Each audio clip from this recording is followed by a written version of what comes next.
Good morning. Happy Thursday, happy holidays, and welcome to this week's Call It Both Ways basketball podcast. I'm Jeff Linder with the Gazette. Over here is Jeff Johnson, and we've got this is basketball centric, but we're going to start football here today. You found out you had some breaking news yesterday with some Metro football coaching news and involving Cedar Rapids, Washington, and Maurice Blue. And tell us what you got.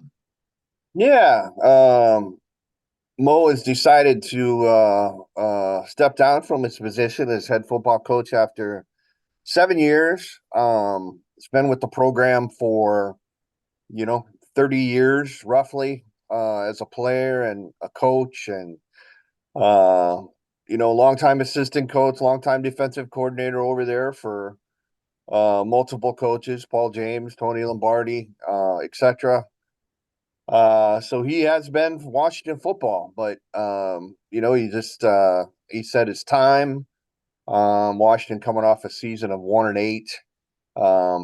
This past season, the only win coming over Cedar Rapids Jefferson. He wants to go back to just being doing what I do well, he said, which is coaching defense. So that's he doesn't know where that will be next season, but you'll see him on a sideline somewhere for sure. And I think we've always kind of had a fondness for Mo Jeff. Just uh he's just I don't even know how to describe him. He's just got a good personality to me, and he's done so much for kids over the years and so much for kids at Washington for so many years. So the first black head football coach in Metro history, which certainly is not an insignificant thing. So yeah, good luck to Mo. Yeah, It's become a tougher job, as you know, Jeff, over there with dwindling enrollment and things like that. And they've been teetering on that 4A, 5A classification. Fell on the 5A side this time, and so we'll yeah, see. We'll see who the next coach will be. yeah. I wonder if it'll be somebody in house or if they'll reach out to someone out, at a different school, or what'll happen there. So, but you'd say there's probably a pretty good chance that Mo will be coaching, be a DC somewhere probably. I think so. It sounds like that's what he wants to do, and his qualifications are certainly there. He's always did a great job at Washington with the defense, and um, it's a tough gig, as you know, for coaches these days, and just to be a head coach. So I think maybe he just kind of wants to step away, maybe a little bit from that, and just not have all the worries, responsibilities, parent headaches, player headaches, etc. Maybe that you Yeah, might have as a head coach. So yeah, good luck, Mo, and yeah, thanks for all that he's done. So yeah. And he's also the boys track coach at Wash. We'll yeah, see. I imagine he'll probably continue to do that, though I guess I don't know either way. So we'll see what happens with that. So.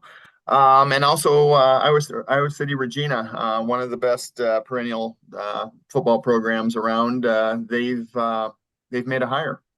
yeah, Tyler Ellsbury staying in house, which isn't a bad thing when you consider the success that Regina's had. Tyler Ellsbury is assistant coach for Jason Dumont, who stepped down and decided to retire from coaching football after this past season. So Ellsbury, I think, is the strength and conditioning guy at Regina. He's a teacher there. He's assistant wrestling coach, I think. So he's in the building, which certainly will help, I would think. And he's got certainly a great familiarity with the machinations, I guess you could say, of Regina football. Sounds like pretty good hire, Jeff. Uh, why fix what's not broken, right? Marv Right. Cook Jason Dumont, who was in the program with Marv and now Ellsbury. So, and I guess I'm old because I remember Tyler when he played at Co. So it We're doesn't seem not old, long JJ. ago. We're not old. So let's talk basketball. We're today and tomorrow are the last, the last remnants of the December portion of 23-24. And what have you learned on the boys' side, and what's going on today and tomorrow? Yeah, I think many schools actually, I think Jeff have already kind of finished things up for, um, for the holiday, until the holidays are over. So, we'll have to wait and see. I think when it comes to big school basketball, we've kind of learned that,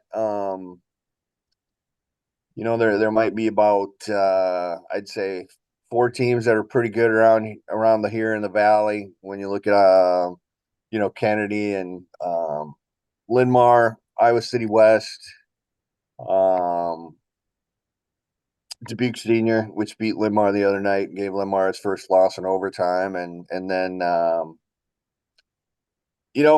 think on the small side, I think the teams that have been pretty good in the past have continued to be pretty good. Your Monticello's, your North Linds, et cetera. You've got some teams that have kind of climbed up uh and had, kind of turnaround seasons. I look at a Lansing Key. I know the girls have had some really good teams up there, right, Jeff? Yeah, they've had some fine teams. I think they had a state tournament team not too long ago, and this year's team is very competitive. 6-3. Yeah, the boys are undefeated, so, that's a good thing to see up there in the Upper Iowa Conference. And, yeah, so I mean, we've kind of got some answers on some things, but, it really gets cranked up obviously after Christmas. That's when things get serious, as they say. So, how about on the girls' side? Have you learned anything, so far? Um, Prairie's the best team in the Metro. I think Okay. there's no doubt about that right now. Prairie might be the only MVC team from the Metro that's above 500 right now. They're 6-1. They won six in a row after getting beat pretty good in their opener by Johnston, which Johnston's going to whip a lot of people. So they're on the side in the MVC along with Cedar Falls and Wahlert. So you could make the argument that the three best teams in the MVC are all on the Mississippi side. The Valley side's a big conglomeration of teams that are hovering around 500. Western Dubuque's the only team with a winning conference record right now at 2-1, and then there's three teams that are 2-2. A couple are 1-2. So still early. Mount Vernon and Solon are looked, and maybe Marion are probably the cream of the crop in the Wamak East. Clear Creek, Amana has emerged as the top team in the West. Saw them beat Benton Community 67-42 on Tuesday, and something I'm not sure I've seen this before. Clear Creek Amana did not have a turnover in the first half. Hmm. Have you seen that? Have you ever seen that in covering Uh, boys basketball? it Maybe. doesn't happen very often, that's for Yeah. sure. That's a No. good floor game. Yeah, that's efficiency for sure.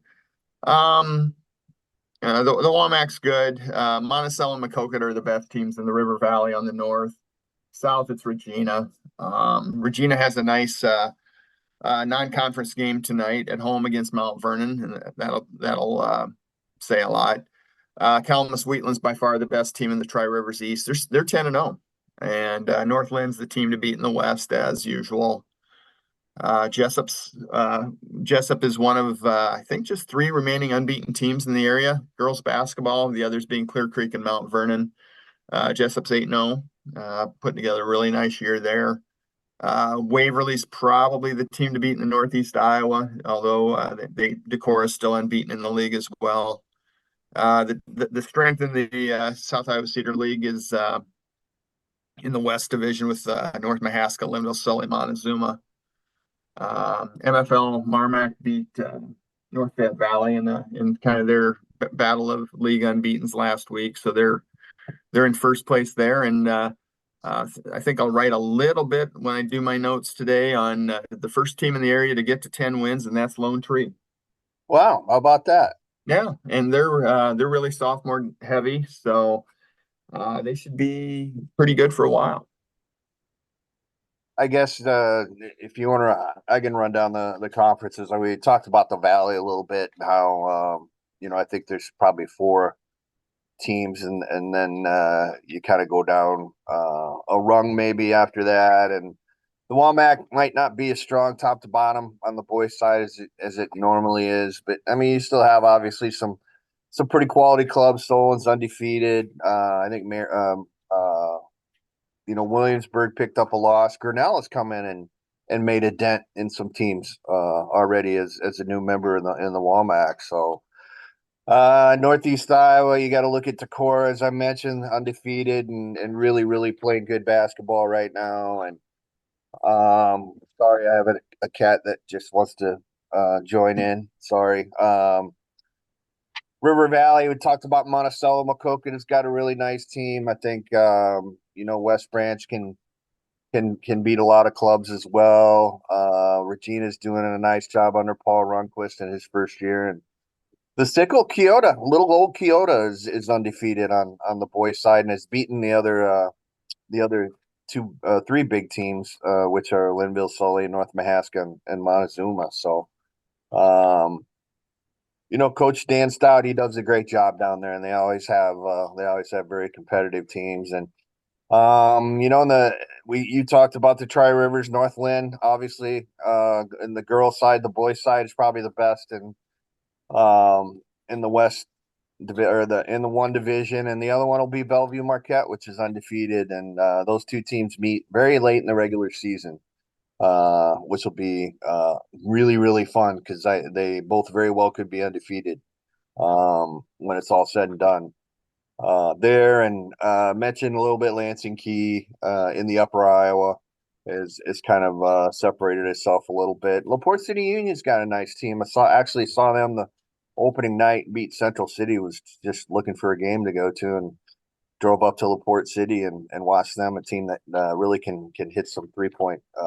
Has a lot of good 3-point shooters. So that's kind of the conference rundown, I guess. Jeff, is there anybody individually on the girls' side that really has come to the forefront for you? Well, I think that the two best players in our area are probably Callie Levine of Solon and Libby Fandel of Xavier. Yeah, I still got a lot of kids yet I need to see, but Yeah, there's a good group of players, a lot of good seniors, a lot of good juniors out there. But I would say, when it comes to pick an area player of the year, it's probably going to be Fandel or Levine. very good. Uh, yeah. So how about you? Yeah, it's interesting. Davis Kern from Linmar is a kid that really he's going to be a D1 kid for somebody. 6'8" junior, has inside game, outside game, mid range game kind of to go with it. He's a really nice player, and then obviously Jack McCaffrey at Iowa City West is in the same class as junior as a junior, and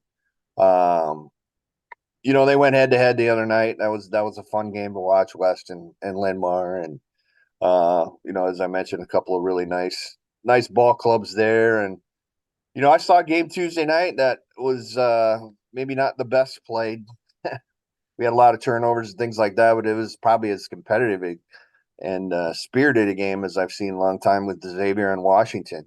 And Washington's able to win in overtime, a huge win for the Warriors, who are 5-2, and you talk about an inexperienced team, Jeff. They lost pretty much everybody that played last season. Leading scorer coming back with averaged like 2.9 points per game. Then it was like 1.2 points per game. You had kids that the starting five. They have a kid that didn't score a point last year. Another one that scored 2 points last year. Another one that scored 15 points last year total. Uh, and those kids have really taken ownership of things, and somehow not somehow, but they have belied their inexperience, and they've Mhm. been able to win 5 games. Kids like Quay China, who had a great game the other night for Washington. So Yeah. I don't saw know how them when they played. Oh, Prairie. who did I see him play? I saw him play against Prairie, and I like the way they played together. I thought they've got some stuff to, you know, that's that's a pretty good boys team. Yeah, yeah. I mean, they play hard, and they're not Yeah. very big. They're not very big at all. But JJ Willis, another kid that is probably the most experienced. Played some as a sophomore for him. So yeah, I mean, it's good to see Justin Decker's done, and his staff has done a nice job. And he was out, the head coach, for most of preseason practice, and has returned now, and all his coaching staff, Nate Garner and um, Bruce Sane, really picked up the slack for him, and got the team ready to go. So Mhm. good stuff, and not bemoaning Xavier here. Xavier's going to be just fine when it comes down to it. Yeah. Playing in Yeah. that 3A is the lower of the classes, as from most of the teams that they play on the schedule. So Right. So a couple things. Where do things stand with now there's going to be an MVC CIML matchup or not tournament, but uh, day, I guess, for better lack of a better yeah. term. Where do things stand with that? And how far off are the first basketball rankings?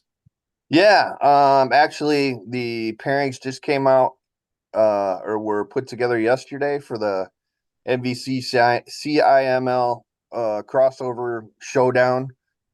Got to get Servpro in there because they're the sponsor of this thing. It'll be January 6th at the Alliant Energy Powerhouse downtown, and first game's at 10 o'clock. Last one's at 7 o'clock. So I mean, it's literally basketball all day. Tickets, I think, are available now for anybody that might be interested. But running down the pairings, the first game, 10 a.m. is Cedar Rapids Prairie against Southeast Polk. 11:30 a.m. is Iowa City Liberty against Waukee Northwest. 1 p.m. is Pleasant Valley and Ames. 2:30 Cedar Falls and Davenport Assumption, which isn't actually CIML MVC, but there's a reason for that. 5:30 is Linmar against West Des Moines Valley, which should be a great game, and then 7 o'clock Kennedy plays Waukee, should be another great game. So West Des Moines Dowling and Iowa City West were supposed to be a part of this, but they had a game already scheduled anyway, and with a full day, they're just going to play at Iowa City West Okay. that same afternoon. So one of the schools from the CIML, Johnston, I believe, had a late scheduling conflict. So Davenport Assumption kind of came in late, and decided they wanted to play in this event. And then they're going to have a smaller version of this over in central Iowa later in January, and those pairings have yet to be determined. But I mean, this is a good start. I mean, it's we got some pretty good matchups, and I think it's important just to see from a seeding standpoint and things like that. For the postseason and rankings and things like that. That you know, it helps to see these crossover games to see where the power is. Maybe, I guess Yeah. you could say. Yeah, So, absolutely. um, and you've had your big event already, the Yeah. rivalry Saturday. Yeah. So Yeah. And already starting to talk about some teams for 2024. Who we'd like to have. And yeah, it was a great day. Our last two games, we had Dyke New Hartford, the three-time defending champion in 2A against Solon, and Solon beat them by a point. And we had North Lynn and Clear Creek, and North Lynn overcame a 17-point deficit to come back and take the lead, and Clear Creek won that one by a point. So we had some really good games for that. So we were pretty lucky. I suppose I should declare that in full transparency that I was part of the committee with Kevin Skillett, the former Iowa player and Bettendorf coach, who's a Bettendorf administrator now, and then Justin Ohl, the former coach at Waukee, former Drake Bulldog, go Bulldogs. He's an administrator at I think Waukee Northwest now, and we are on the 4A rankings committee with for the IHSAA. And Kennedy coach John McCowan didn't want to have any hand in this for obvious reasons, pairings wise. So he just asked us to put the pairings together. So that's what we did yesterday. And the rankings for 4A will be, or for all classes, will be hashed out tomorrow. The four Okay. classes. Everybody's meeting tomorrow morning, and I think half hour increments starting with class 1A folks first early tomorrow Are you on morning. that 4A committee again? Yeah. Okay. So we'll we've already talked a little bit about what we're thinking, and it'll be interesting. I think our class is a little easier maybe than some of the other ones. Honestly. Hmm. Our friend Scott Unash does or helps out with 3A, and oh, I mean, last year it was just they just kept beating each other, and it was very, very difficult to put together rankings. And Yeah.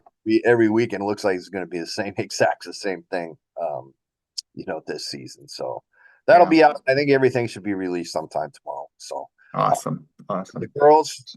girls, they've already had rankings. What Yep.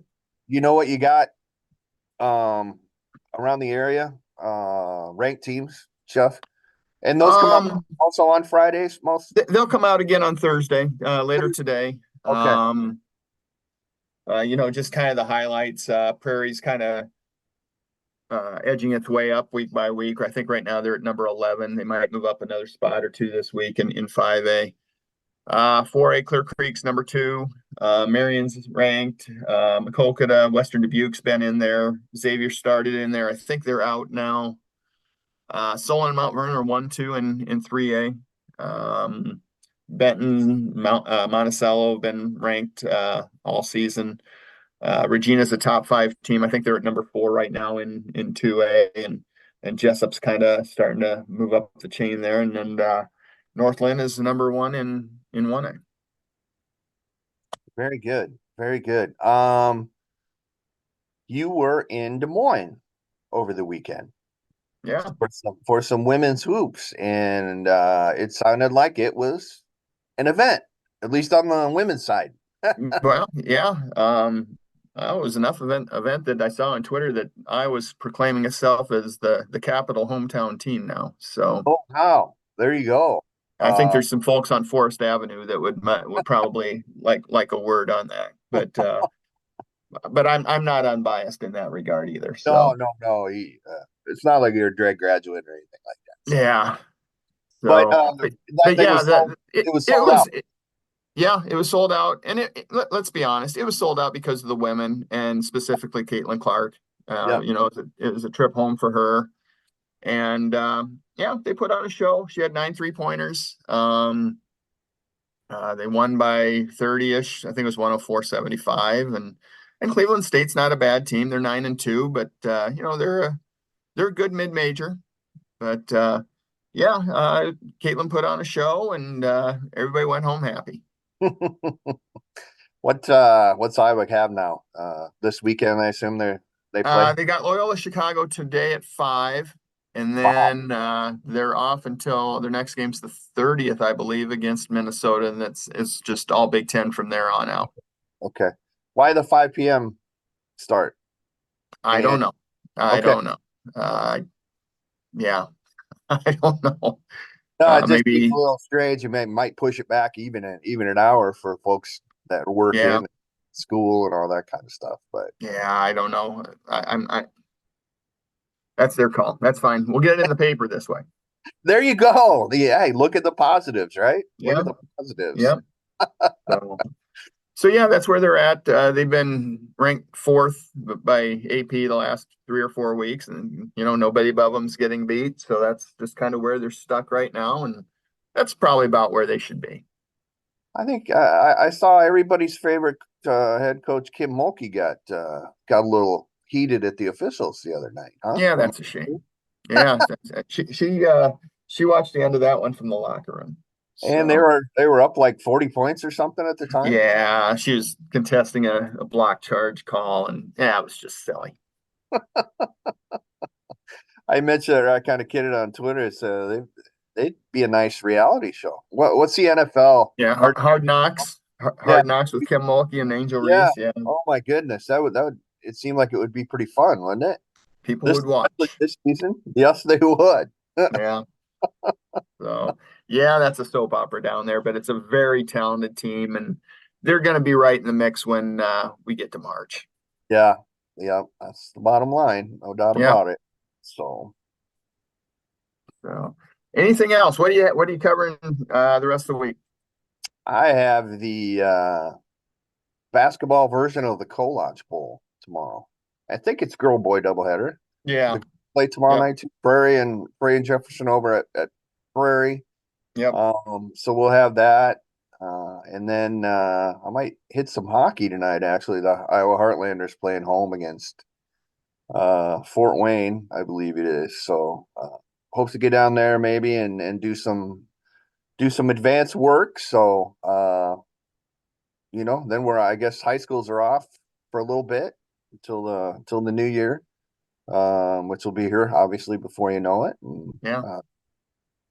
so never seems to stop, but No. it'll stop. It'll stop long enough for me to hopefully get out and do some shopping for presents. So Yeah, you better get that done. how about you? What do you got on the schedule? Yeah, I've got that 5 o'clock tip down at Carver, and then I've got City West girl boy doubleheader tomorrow, and then that'll be all she wrote until the 30th. Is that at City High or West? That's at West. At West. Okay. Yep. Very good. Yep. Very good. So yeah, well, there's nothing else you have to add. We'll sign off and keep this puppy brief, and Wish everybody happy holidays. yeah, absolutely. Merry Christmas, Happy Hanukkah, whatever. Thanks for joining us, and we will see you in January. There you go. Next year. Yeah.